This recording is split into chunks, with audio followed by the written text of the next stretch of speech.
ஜெயிக்கணும், அவ்வளோதான். எந்த பஞ்சமா பாதகத்தையும் செய்வோம். கொல்கத்தாவை பொறுத்த வரைக்கும் ஜெய் காளி தான். இவங்க பார்த்தீங்களா ஜெய் ஸ்ரீராம திட்டுது இந்த அம்மா அப்படின்னு உருட்டுனாங்க. ஓகேவா, ஸ்டாலின் அவர்கள் சிறுபான்மையினருக்கே சப்போர்ட் பண்ணாலும் நாமளும் சிறுபான்மையினருக்கு சப்போர்ட் பண்ணுறது நியாயம்னு பேசக்கூடிய ஊர் இது. அதற்கு பதிலாக இங்கே முருகனுக்கு மாநாடு.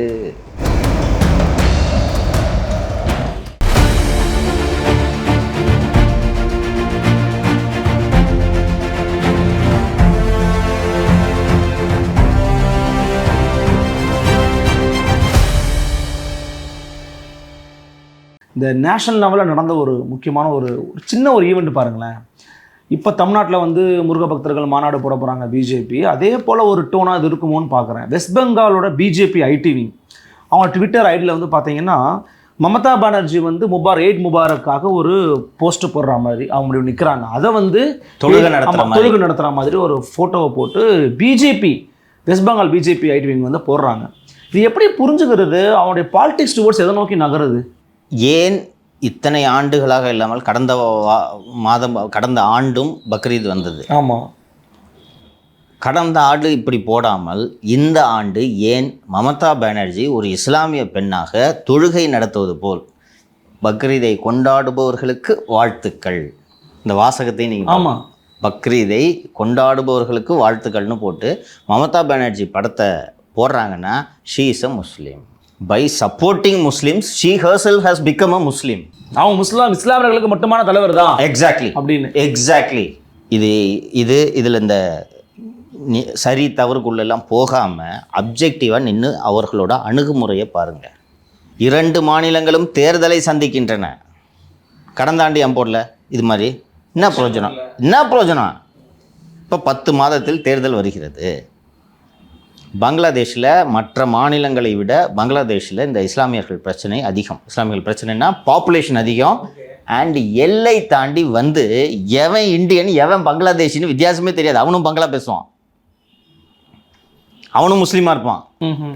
இவன் இந்தியனா பங்களாதேஷின்றது தெரியாது. ஏன்னா by walk you can cross the border. இது மாதிரி பலர் வந்து செட்டில் ஆகிட்டாங்கன்னு எப்போவுமே அந்த பிரச்சனை அங்கே இருக்கிறது. ஸோ மைனாரிட்டி வாக்குகள் தொடர்ந்து திரிணாமுல் காங்கிரஸ்க்கு கிடைக்கிறது அப்படின்றது எல்லோருக்கும் தெரிந்த விஷயம், புள்ளி விவரங்களும் சொல்கிறது. ஸோ இவங்களோட ஸ்ட்ராட்டஜி இது. மொத்தம் 100 ஓட்டு, 20 ஓட்டு இஸ்லாமியர் ஓட்டு. இந்த 20 ஓட்டு எனக்கு வரவே போகிறதில்ல. ஸோ அந்த 20 ஓட்டை நீயே வச்சுக்க. மீதி இருக்கிற 80 ஓட்டில் இந்த பார்த்தியா அந்த 20 பேருக்காக 80 பேரை பகைச்சிக்கிறாங்க. அந்த 20 பேரால் 80 பேருக்கு ஆபத்து. ஹிந்து கத்ரேமே ஹே, இந்து ஆபத்தில் இருக்கிறார்கள் அப்படின்னு ஒரு இம்ப்ரெஷனை இப்போலேருந்தே கிரியேட் பண்ணணும். ஒரு நரேட்டிவ் செட் பண்ணுறாங்க. ஏன்ப்பா அவ்வளோ பெரிய மாநிலமான உத்தரப்பிரதேசத்தில் பாரதிய ஜனதா கட்சி ஒரே ஒரு இஸ்லாமிய வேட்பாளரை கூட ஏன் நிறுத்தவில்லை? மக்களவை தொகுதி வேட்பாளர் இதுலேயும் உண்மை ஏன் நிறுத்தலை? உன் ஓட்டு வேணாம் எனக்கு.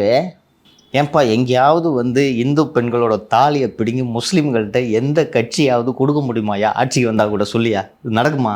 வாய்ப்பே கிடையாது. ஒரு நாட்டின் பிரதமர் இதை தேர்தல் பிரச்சார கூட்டத்தில் பேசினாரா இல்லையா? பேசினார். அங்கே நேரடியாக அந்த மாநிலத்தின் முதலமைச்சரை இஸ்லாமிய பெண்மணியாக சித்தரித்து கவலையே படல பாருங்க. அதுக்கு அவங்க குற்றமே இல்லை. ஜெயிக்கணும், அவ்வளோதான். எந்த பஞ்சமா பாதகத்தையும் செய்வோம்.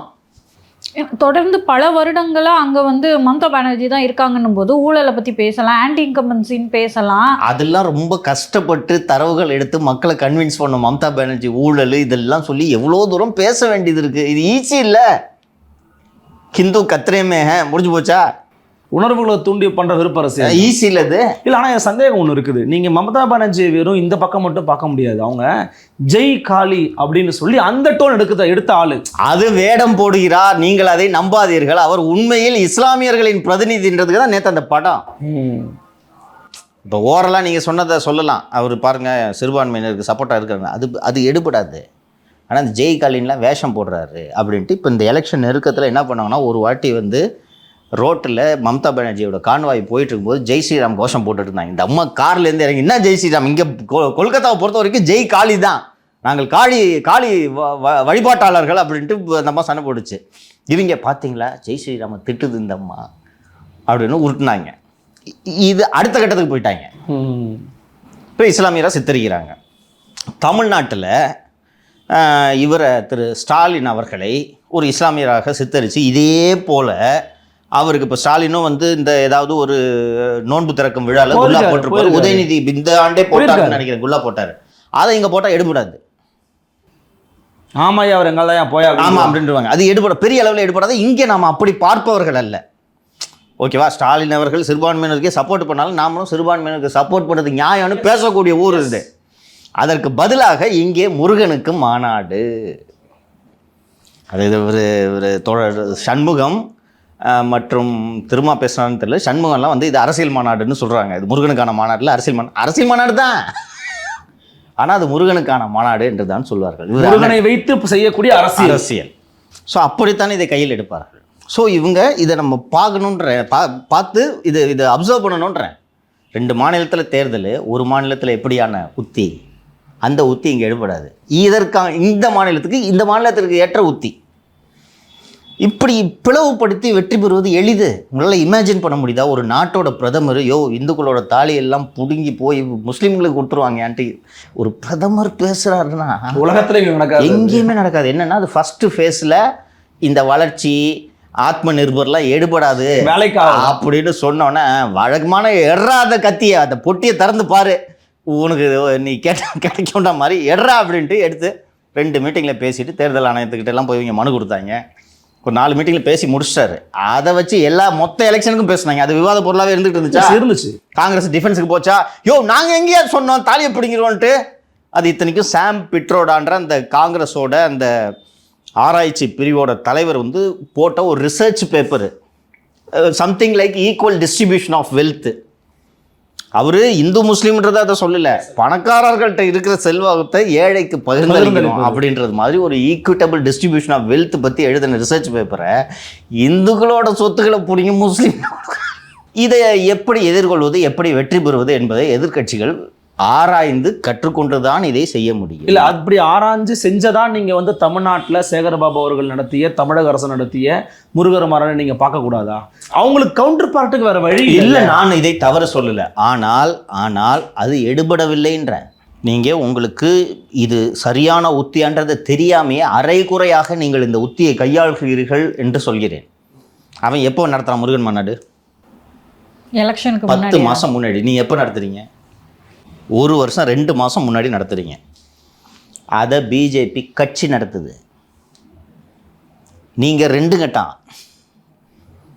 திமுக சார்பில் பகுத்தறிவு மாநாடு நடத்திட்டு தமிழக அரசு சார்பில் முருகன் மாநாடு நடத்துறீங்களா? இது பக்தி அல்ல, பகல் வேஷம். கரெக்டா? அப்படின்னு அவங்களுடைய கோஷம் வந்து போடப்படும். அதானே அவன் கட்சி சார்பாக நடத்துகிறேன். இப்போ நான் விமர்சனம் பண்ண மாட்டேன் அந்த முருகன் மாநாட்டை. ஆனால் தமிழ்நாடு அரசு முருகன் மாநாட்டை நான் விமர்சனம் பண்ணுவேன். அரசு என்பது மதச்சார்பற்ற அரசு. இந்தியன் கான்ஸ்டியூஷன் படி அரசு நடத்தக்கூடாது. இல்லை, கூட்டணி கட்சிகள் விமர்சனம் பண்ணாங்க. டாக்டர் திரும்ப விமர்சனம் பண்ணாரு, தோழர் சண்முகம் விமர்சனம் பண்ணாங்களா? விமர்சனம் பண்ணாங்க. திமுக நடத்திட்டோம், இங்கேயும் அதுதான். இப்போ பிஜேபி தான் நடத்துது. நீங்கள் எப்படி விமர்சனம் பண்ணுவீங்க? ஆமாய்யா எங்கள் கட்சியை சாமி கட்சியான்னு சொல்லுவான். என்ன பண்ணுவீங்க? உங்களோட நெருக்கடி புரியுதா? கட்சி செய்யணும், கட்சியை விட்டுட்டு அரசை வச்சு நடத்துறீங்க நீங்கள். உங்கள் கூட்டணி கட்சியை என்னையா இதுன்றான். அப்போ எங்கே எடுபடுது? உங்களது வேஷம் எடுபடாது. அப்போ எதிர்கட்சிக்கிட்ட என்ன ஆப்ஷன் இருக்குது சார்? எதிர்கட்சிகிட்ட உங்களோட கோர்லே நில்லுங்கன்றேம்மா. எல்லாரும் நாங்கள் சாமி கும்பிட்றோம், நாங்கள் எந்த மதத்துக்கும் எதிராளி கிடையாது. நீ சாமிக்காகவே கட்சி நடத்துகிற விமர்சனம் பண்ணுங்கள். உங்களுக்கு அந்த செய்கிறதுக்கு துணிச்சல் இல்லை.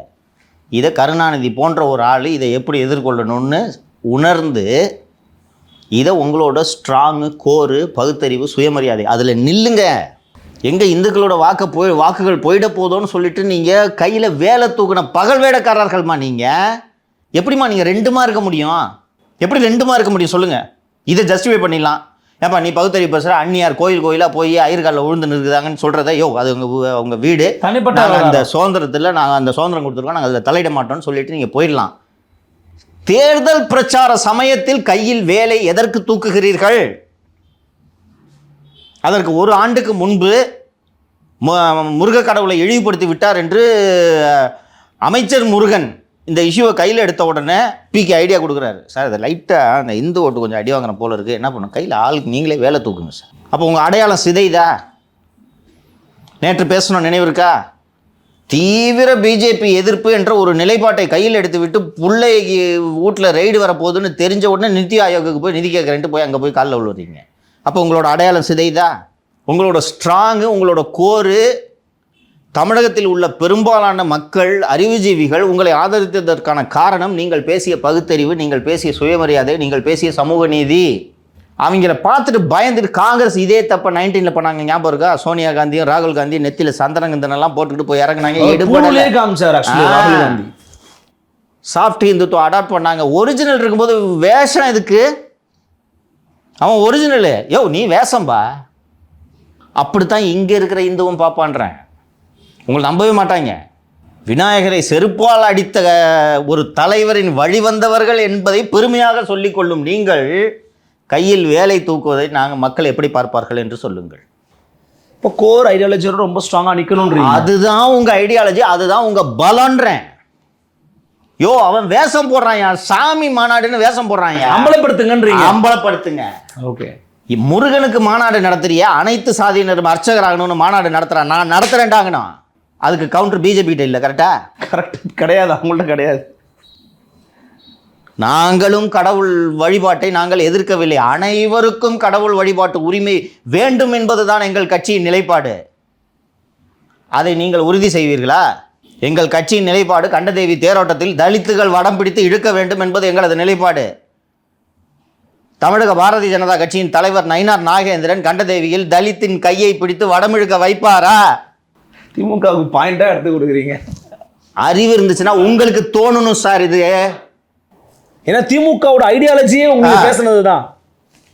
அதை விட்டுட்டு அரசை வச்சு முருகனுக்கு மாநாடு நடத்துறீங்க சார். பிளஸ் சார், ஐடியா கொடுத்தாலும் அதை செய்வதற்கு தைரியம் வேணும். தைரியம் வேணும், இது ரொம்ப முக்கியம். அருள்மொழி, உங்களுக்கு தைரியம் வேணும். ஆனால் எதுக்குண்ணே? அரசு நடத்திய முருகன் மாநாட்டில் அர்ஜுன் சம்பத் கலந்துக்கிட்டாரா? நீங்கள் விலகி போகிறீங்க. நீங்கள் நானும் உண்மையிலேயே இந்த பிஜேபி எப்படி திருப்பி எலெக்ஷனில் ஜெயிக்கிறாங்கன்றதை நான் அப்சர்வ் பண்ணுறேன். எப்படி அது எனக்கு ரொம்ப மனசு கஷ்டமாக இருந்துச்சு. அவங்க Mamata, she is not like that, she is a political leader. அதை போய் அவங்க தொழுகை பண்ணுற மாதிரி போட்டுட்டு கண்டுக்காமல் இருக்காங்க பாருங்க. எல்லாரும் கண்டிக்கிறாங்க, அவங்க கண்டுக்கவே இல்லை. ஆமாம், தெரிஞ்சு தான் போடணும். என்னப்பா அவர் தான் பண்ணுவோம்.